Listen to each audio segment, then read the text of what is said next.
হে ফ্ৰেণ্ডছ, কি খবৰ সকলোৰে? আশা কৰোঁ সকলো ভালে আছে আৰু সকলোকে পুনৰবাৰ আমাৰ চেনেললৈ বহুত বহুত স্বাগতম জনাইছোঁ।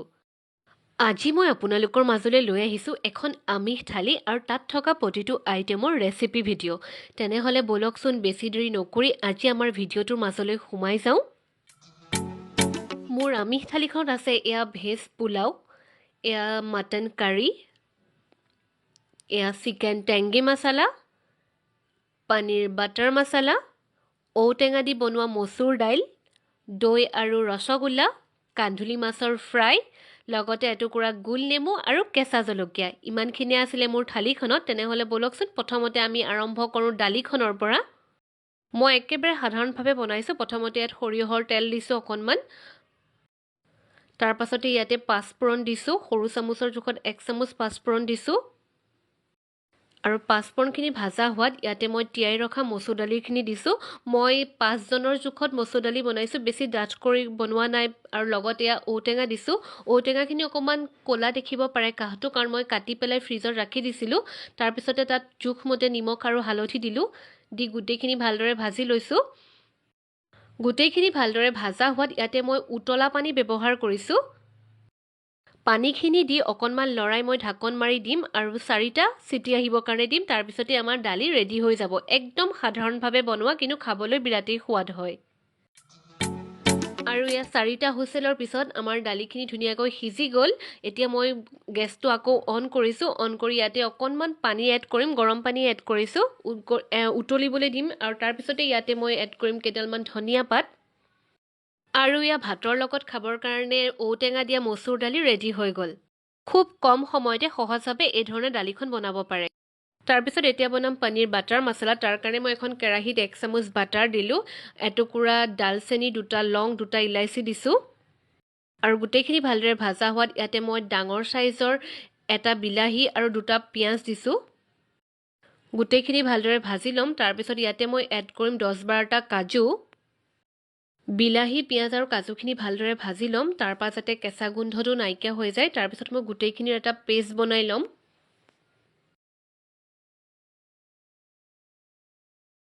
আৰু এয়া মই পেষ্টটো ৰেডি কৰি ল'লোঁ। অথনি ব্যৱহাৰ কৰা কেৰাহীখনে এতিয়া আকৌ ব্যৱহাৰ কৰিছোঁ। তাতে মই 2 চামুচৰ জোখত ৰিফাইন তেল দিছোঁ আৰু তেলখিনি গৰম হোৱাত বনাই ৰখা পেষ্টখিনি দি দিছোঁ এই ধৰণে। এতিয়া পেষ্টটো ভালকৈ ভাজি লৈছোঁ আৰু ৱেষ্টেজ যাতে নহয় সেইকাৰণে মই মিক্সি গ্ৰাইণ্ডাৰটোতে অকণমান পানী দি পেলাই সেইখিনি দি দিছোঁ তাতে। আৰু গোটেইখিনি ভালদৰে ভাজা হোৱাত ইয়াতে মই এতিয়া জোখমতে হালধি, সোৱাদমতে নিমখ দি আকৌ অকণমান ভালকৈ ভাজি ল'ম।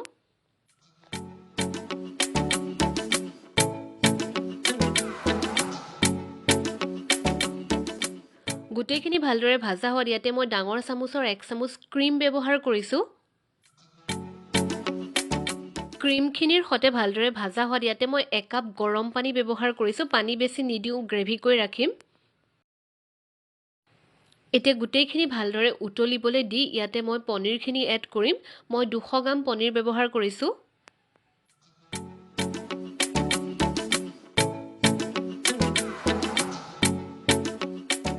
এতিয়া পনীৰখিনি গ্ৰেভিখিনিৰ লগত ভালদৰে মিক্স কৰি ইয়াতে মই ধনিয়া পাত ছটিয়াই দিছোঁ। তাৰপিছতে মই ইয়াত 1 চামুচ বাটাৰ ব্যৱহাৰ কৰিম আৰু আমাৰ পনীৰ বাটাৰ মছলা ৰেডি হৈ গ'ল ভাতৰ লগত খাবৰ কাৰণে।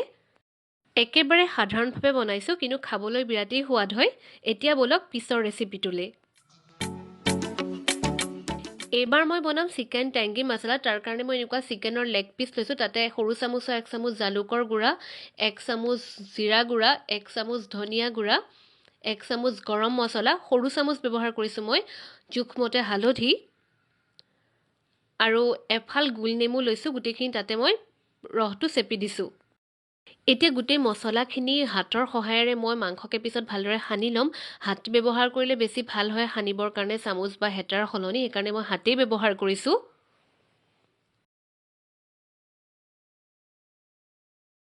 আনফালে মই অথনি ব্যৱহাৰ কৰা কেৰাহীটোৱে আকৌ আউখালি ল'লোঁ। তাতে মই এতিয়া ৰিফাইন তেল ব্যৱহাৰ কৰিছোঁ 2 চামুচৰ জোখত। আৰু তেলখিনি গৰম হোৱাত মই চিকেন লেগ পিচ গোটেইকেইটা ভাজি লৈছোঁ। মই সম্পূৰ্ণ দেখুওৱা নাই, মই 2টা দেখুৱাই লৈছোঁ। বাকী একে সকলোৱে জানে আৰু ভজাটো, গতিকে গোটেইকেইটা এই লেগ পিচ এই ধৰণে মই ভাজি ল'লোঁ। এতিয়া মই সেই একেটা কেৰাহীয়ে ভালদৰে ধুই পখালি লৈ 2 চামুচ ৰিফাইন তেল ব্যৱহাৰ কৰিছোঁ আৰু তেলখিনি গৰম হৈ অহাত তাতে 1 চামুচৰ জোখত পিঁয়াজৰ পেষ্ট ব্যৱহাৰ কৰিছোঁ, ডাঙৰ চামুচৰ 1 চামুচ। তাৰপিছত পিঁয়াজখিনি ভালদৰে ভাজি লৈছোঁ।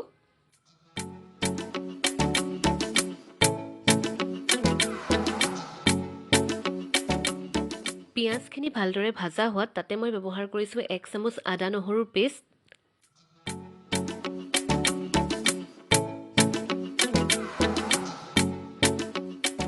পিঁয়াজ আৰু নহৰুখিনি ভালদৰে ভাজা হোৱাত এতিয়া মই ইয়াতে 4 চামুচ টমেটো পিউৰি ব্যৱহাৰ কৰিছোঁ।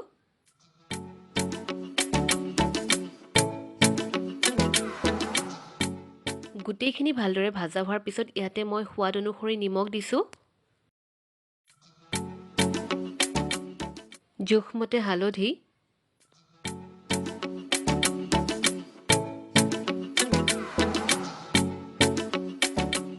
হালধি নিমখখিনি ভালদৰে মিক্স কৰাৰ পিছত ইয়াতে মই ব্যৱহাৰ কৰিম আধা চামুচ ধনিয়া গুড়া, আধা চামুচ জিৰা গুড়া, আধা চামুচ গৰম মছলা। এতিয়া গোটেইখিনি ভালদৰে ভাজি ল'ম। মছলাখিনি ভালদৰে ভাজা হোৱাত ইয়াতে মই ব্যৱহাৰ কৰিম 1 কাপ পানী।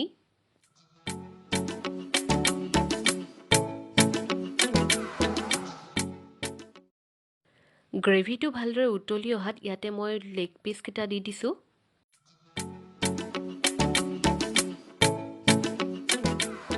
এতিয়া মছলাখিনিৰ সৈতে তল ওপৰ কৰি মই ঢাকন দি দিম। ঢাকন দি 10 মিনিটমান সময় কম জুইত সিজিব দিম।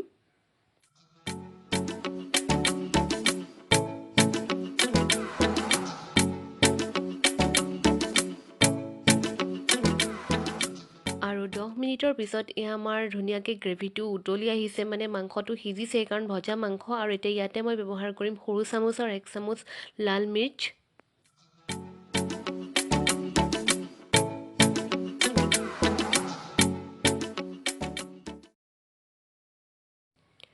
আৰু এয়া আমাৰ চিকেন টেংগি মছলা ৰেডি হৈ গ'ল। এতিয়া মই ইয়াত এড কৰিছোঁ ধনিয়া পাত আৰু এয়া ভাতৰ লগত খাবৰ কাৰণে একদম ৰেডি।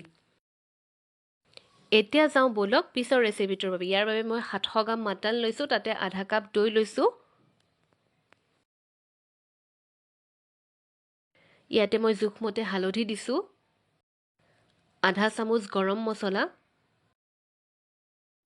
আধা চামুচ জিৰা গুড়ি, আধা চামুচ ধনিয়া গুড়ি আৰু গোটেইখিনি মই হাতৰ সহায়েৰে এই ধৰণে মেৰিনেট কৰি লৈছোঁ। এতিয়া এটা কুকাৰত খাটি সৰিয়হৰ তেল লৈছোঁ, অকণমান সৰহকৈ লৈছোঁ তেলটো। আৰু তেলখিনি গৰম হোৱাত ইয়াতে মই কাটি ৰখা 3টা ডাঙৰ পিঁয়াজ দিছোঁ। পিঁয়াজখিনি অকণমান ৰঙচুৱাকৈ ভালদৰে ভাজি ল'ম।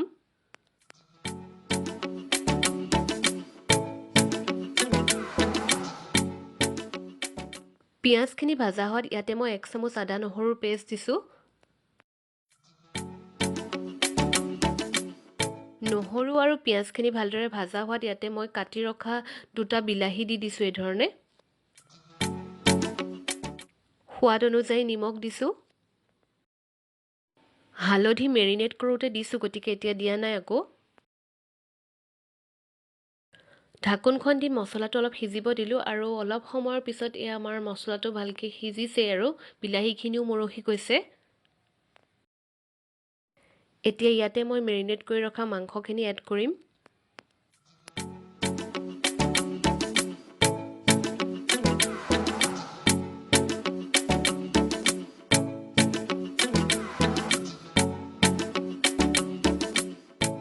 মছলাটোৰ সৈতে ভালদৰে মাংসখিনি মিহলাই লৈ ঢাকনখন জপাই মই কম জুইত 10 মিনিটমান সিজিবৰ কাৰণে দিম। আৰু 10 মিনিটৰ পিছত এয়া মাংসই পানী এৰিবলৈ আৰম্ভ কৰিছে, ধৰিব পাৰিছেই চাগে। এতিয়া ইয়াতে ব্যৱহাৰ কৰিছোঁ 1 চামুচ মিট মছলা, 1 চামুচ কাশ্মীৰী লাল মিৰ্চ। গোটেইখিনি ভালদৰে মিহলাই আকৌ ঢাকনখন দি 10 মিনিটমান সময় কম জুইত সিজিবৰ কাৰণে দিম।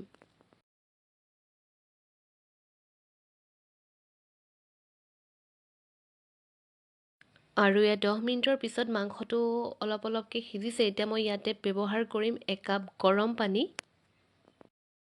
পানী কিমান দিব সেইটো আপোনাৰ ওপৰত নিৰ্ভৰ কৰিব। মই বেছি জুলীয়া নকৰোঁ, সেইকাৰণে পানী কমাই দিছোঁ। এতিয়া মই ঢাকনখন সম্পূৰ্ণভাৱে জপাই দি 10টাৰ পৰা 12টামান চিটি মাৰিম। তাৰপিছতে আমাৰ মাটনৰ গ্ৰেভি ৰেডি হৈ যাব খাবৰ কাৰণে। মটনটো হোৱালে ইফালে মই কান্ধুলি মাছকেইটা এই ধৰণে নিমখ হালধি সানি লৈছোঁ। সানি লৈ ফ্ৰাই কৰি ল'ম। এয়া কেৰাহীত তেল গৰম হ'ল আৰু ইয়াতে মই মাছকেইটা এটা এটাকৈ দি ভাজি লৈছোঁ। মাছ ভাজিব সকলোৱে জানেই, তথাপিও মই দেখুৱাইছোঁ। এই ধৰণে গোটেইকেইটা মাছ ভাজি লওঁ। আনফালে আমাৰ মাটন ৰেডি হৈ গ'ল। চিটি 10টা দিয়ালোঁ মই। আৰু ইয়াৰ মাটনৰ কালাৰটো চাওক, খুব ধুনীয়া হৈছে, ধুনীয়াকৈ সিজিছে। এতিয়া মই গেছটো অন কৰি ল' ফ্লেমত দিছোঁ অকণ উতল আহিবৰ কাৰণে। আৰু ইয়াতে মই এতিয়া ব্যৱহাৰ কৰিম ধনিয়া পাত। তাৰপিছত আমাৰ মাটন খাবৰ কাৰণে ৰেডি হৈ যাব।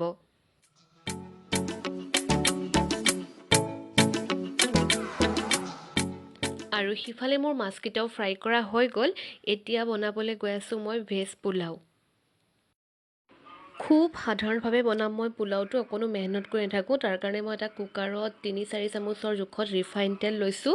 আৰু তাতে মই ব্যৱহাৰ কৰিম কাজু, কিচমিচ, আলমণ্ড, গাজৰ, পিঁয়াজ, নহৰু সকলোখিনি একেলগে কাটি লৈছোঁ। সকলোখিনি দি দিম, ভাগ ভাগকৈ দি নাথাকোঁ।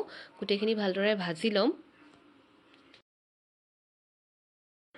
গোটেইখিনি ভালদৰে ভাজা হোৱাত মই একেবাৰে ৰঙচুৱা কৰা নাই। তাতে মই তিয়াই পেলাই টুকি ৰখা চাউলখিনি দিছোঁ। মই জিৰা ৰাইচ ব্যৱহাৰ কৰিছোঁ, বাচমতি ৰাইচ লোৱা নাই। আপোনালোকে যি ভাল পায় সেইটো চাউলেই ল'ব পাৰে। চাউলখিনি খুব লাহে লাহে লৰাইছোঁ, কাৰণ বেছি জোৰত লৰালে ভাঙি যাব পাৰে, কাৰণ তিয়াই থোৱা চাউল। এতিয়া মই ইয়াতে সোৱাদমতে নিমখ দিছোঁ। নিমখ দি আকৌ লাহেকৈ লৰাই দিছোঁ। তাৰপিছত ইয়াত ব্যৱহাৰ কৰিম মই উতলা গৰম পানী। পানীটো হৈছে ভাতৰ পানীতকৈ কম দিব লাগিব, যাতে চাউলটো ডুব খাই থাকে। সেইটো জোখত মই গৰম পানী ব্যৱহাৰ কৰিছোঁ। ভাতৰ চাউলটো বেছি হয় পোলাওতকৈ। আৰু এতিয়া মই ঢাকনখন দি মাত্ৰ এটা হুইচেল দিম। তাৰপিছতে আমাৰ পোলাও খাবৰ কাৰণে ৰেডি হৈ যাব। আৰু এটা চিটিৰ পিছতে আমাৰ ভেজ পোলাও খাবৰ কাৰণে ৰেডি হৈ গ'ল। আজি মোৰ আমিষ থালিখনত থকা আইটেম এইকেইটাই আছিলে। আপোনালোকৰ কেনেকুৱা লাগিলে জনাবলৈ নাপাহৰিব। আচলতে খুব কম সময়ত কম বাচন লেটিয়াই পেলাই মই বনালোঁ ৰেচিপিকেইটা। আৰু যদি মোৰ ভিডিঅ'টো চাই আপোনালোকৰ ভাল লাগিছে, তেনেহ'লে এটা লাইক কৰিব। আৰু যদি কোনোবা নতুন ভিউৱাৰ্ছে মোৰ ভিডিঅ'টো চাই আছে, তেনেহ'লে প্লিজ চেনেলটো ছাবস্ক্ৰাইব নকৰাকৈ নাযাব কিন্তু। আৰু কাষতে থকা বেল আইকনটো প্ৰেছ কৰিব। তেতিয়া মোৰ আহিবলগীয়া নতুন নতুন ভিডিঅ'ৰ ন'টিফিকেশ্যনখিনি আপোনালোকে আগে ভাগে পাই থাকিব। তেনেহ'লে আজিলৈ আহিছোঁ, পুনৰ এটা নতুন ভিডিঅ'ৰ সৈতে আকৌ লগ পাম। ধন্যবাদ।